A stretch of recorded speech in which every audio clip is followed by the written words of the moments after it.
Have you ever had a friend that only you could see? 8-year-old Isabella thought invisible friends were just silly stories until she met Spark during her family's camping trip. At first, she wasn't sure if the tiny voice whispering her name was real or just her imagination.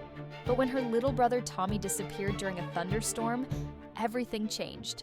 The whole family searched everywhere, calling his name through the pouring rain. That's when Spark spoke up, offering to help find Tommy. Isabella felt foolish following whispered directions from someone she couldn't see. But Spark knew secret paths through the forest that no one else could find. He guided her past hidden rocks and through thick bushes. Finally, Spark led her to a cave behind a waterfall where Tommy was hiding, scared but safe. As her family hugged Tommy tight, Isabella whispered a quiet thank you to her invisible friend. Sometimes the most powerful friendships come from believing in things others can't see.